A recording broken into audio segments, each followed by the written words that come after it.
Namaskar friends. Today I'm going to talk about a region that rarely makes headlines, even in Pakistan. But it should.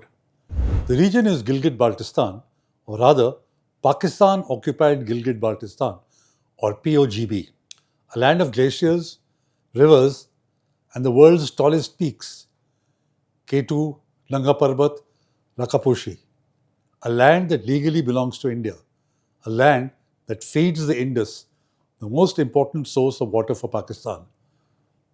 And yet, it is a land of neglect, protest, and misery. I am Tilak Divesha, and you are watching The Great Game Reloaded. So the moot question is, why is Gilgit-Baltistan, a jewel of the Himalayas, living in such misery? Why does Pakistan treat it as a colony, not as a community? And what does history tell us about this forgotten frontier? The moot point is that challenges such as its uncertain constitutional status and the people not being sure of their status continues to hinder the region's path towards economic upliftment and a higher standard of living. To understand what is happening, let's delve into history for just a bit. In 1947, Gilgit-Baltistan was part of the princely state of Jammu and Kashmir. The British ran it under lease from the Maharaja. On 1st August 1947, they handed it back to him. Maharaja Hari Singh signed the instrument of accession with India, making the princely state of Jammu and Kashmir a part of India. But on 1st November 1947, a British officer, Major William Brown, in service of the Maharaja, led the Gilgit scouts in a mutiny against the Maharaja. They arrested the Maharaja's governor and handed the territory to Pakistan. Through subterfuge, in 1949, Pakistan contrived the Karachi Agreement, supposedly signed between a minister in the Pakistan government, the president of the so-called PoAJK or Pakistan Occupied Azad Jammu and Kashmir, and the president of the Muslim Conference, under which administrative control of PoGB was transferred to Pakistan. The travesty was that neither was anyone from PoGB a signatory to this agreement, nor did the so-called PoAJK government have any representation from or administrative control over PoGB, and neither did the Muslim Conference have a political presence there. Subsequently, Ibrahim Khan, one of the supposed signatories, denied publicly that he had actually signed the agreement. Despite these dubious facts, Pakistan has been exercising control over the region and lecturing India on constitutionality. Even though Pakistan has controlled the area ever since, it has been unable to fully integrate it due to the UN resolutions on Jammu and Kashmir that do not permit changing the status of the territory till the Kashmir issue is resolved. Since then, PoGB has been ruled by presidential orders and executive decrees. Its legal status is opaque. It is not one of the Pakistan's 4 provinces. The people have no representation in Pakistan's parliament, no constitutional rights. Think about it. Gilgit-Baltistan has no representation in Pakistan's parliament. It is not even recognized as a province, and yet it is being taxed like one. It has an assembly of sorts that has no real powers. For decades, it was ruled directly by bureaucrats and army officers. No legislature, no courts, no rights. The local people call it Pakistan's last colony. Pakistan has carried out massive demographic engineering to drastically reduce the Shia majority. Successive governments allowed outsiders to settle here. This was done by holding the state subject rule in abeyance in PoGB since the 1970s.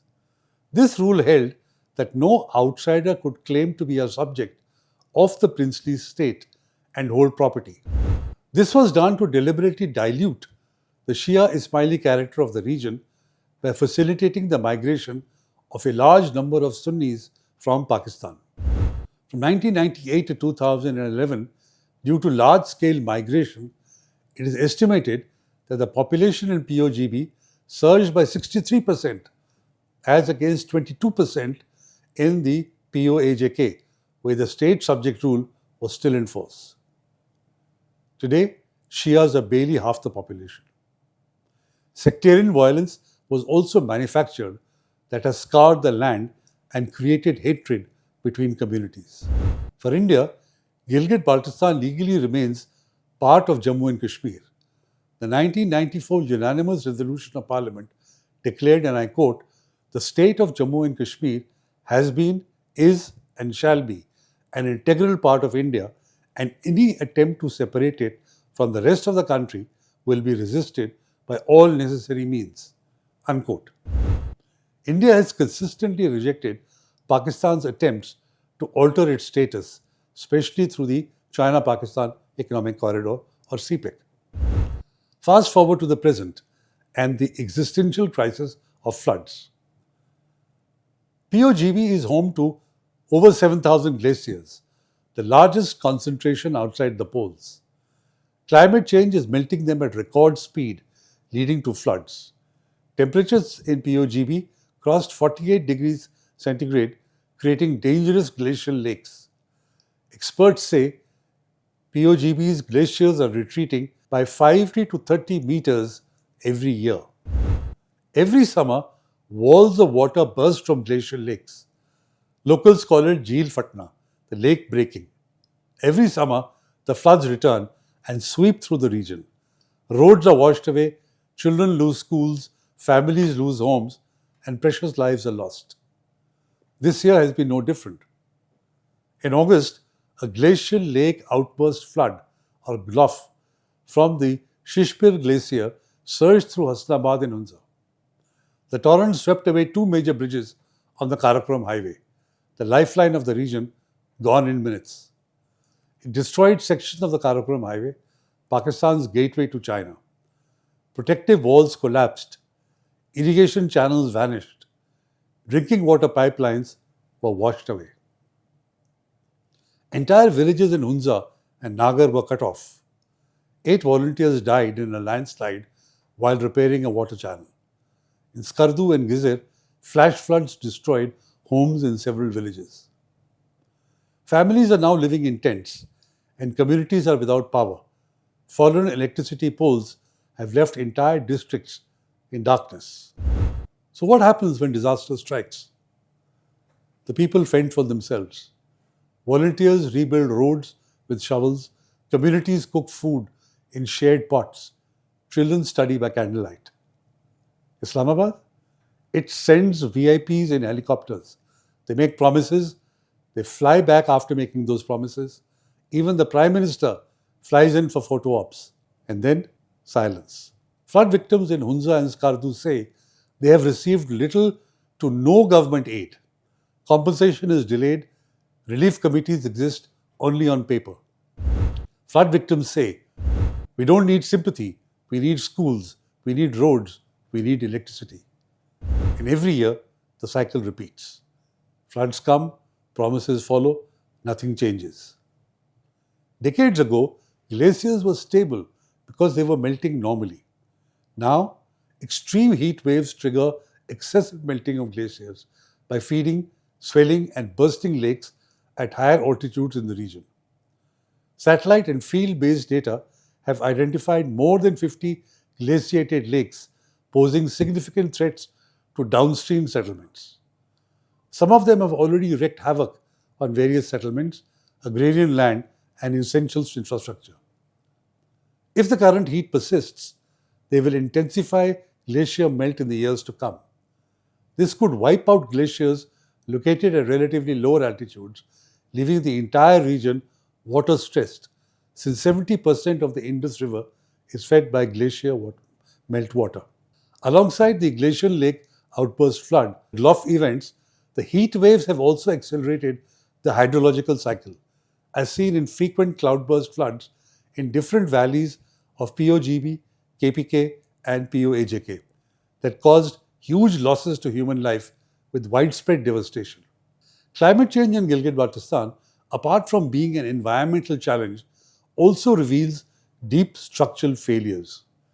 Despite the floods causing devastation every year, governance gaps and systematic negligence persist.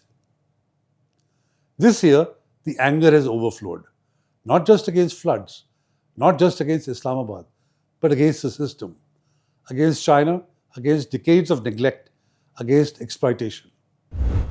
There have been protests in Hunza, Skardu, and Sost. The Trade Action Committee launched a major protest movement all over PoGB as citizens, traders, and youth demanded immediate declaration of the region as a tax-free zone. They cited its disputed constitutional status and decades of economic neglect. The protests have lasted for over 60 days and, at the time of recording, was continuing. The movement asserts that the imposition of taxes on PoGB is unconstitutional, referring to Article 1 of the Gilgit-Baltistan Order and the United Nations resolutions that recognize the region as a disputed territory and not a constitutional part of Pakistan. In July, Sost, the border town on the Karakoram highway, became the epicenter. Traders launched a sit-in protest against the new taxes imposed by Islamabad. The Karakoram highway was blocked, cross-border trade with China was halted. Over 250 containers were stranded at the dry port. When police tried to disperse them with tear gas and aerial firing, youth from Nagar and Hunza rushed to defend the sit-in. Clashes broke out. Several policemen were injured. Protesters accused security forces of opening live fire. The protesters' demands and slogans were clear: no taxation without representation, end unconstitutional taxes, release arrested traders who were arrested during the protest, respect the region's disputed status until constitutional clarity is given. But this was not just about taxes. It was about dignity. Traders said, and I quote, "We are treated like smugglers in our own land. While Chinese goods pass freely, our trucks are stopped, checked, and fined." Unquote. The anger is not only economic, it is political. The people of PoGB say, "We have no seat in parliament, no vote in national elections, no say in our own future." And then there is China. For Beijing, PoGB is not a community, it is a corridor. The China-Pakistan Economic Corridor, or CPEC, passes through this land. Roads, tunnels, pipelines, all built to connect Xinjiang to Gwadar. But ask the people of GB, what did they get? Jobs? No. Most Chinese firms bring their own workers. Benefits? No. Contracts go to Chinese companies and Pakistani elite. Locals say we are left with dust, displaced villages, and military checkpoints. So the protests are not about just floods, not just about taxes, but about decades of structural neglect. No electricity. 148 power stations exist, yet winters bring 20-hour blackouts. No justice. Courts exist, but under Islamabad's control. No economy. Minerals, water, and tourism benefit Pakistan, not locals. No rights. People cannot vote in national elections. And when they demand equality, Islamabad calls it separatism. The people of PoGB say, we are not asking for privilege, we are asking for dignity. So what are their demands? They are not vague, they are clear. 1. Constitutional rights, recognition of their disputed status until a final settlement, or make them a province of Pakistan with representation in Pakistan's National Assembly and Senate. 2. End to unjust taxation. No taxation without representation. They demand suspension of customs duties until their political status is resolved. Control of resources. PoGB has rivers, forests, and minerals. Locals want royalties from hydropower projects, mining, and tourism.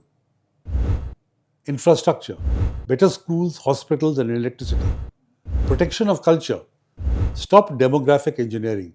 Respect local language and traditions. Transparency in CPEC. Jobs for locals, fair contracts, consultation on projects. These are not radical demands. They are basic rights. So what happens next? Option 1. Reform.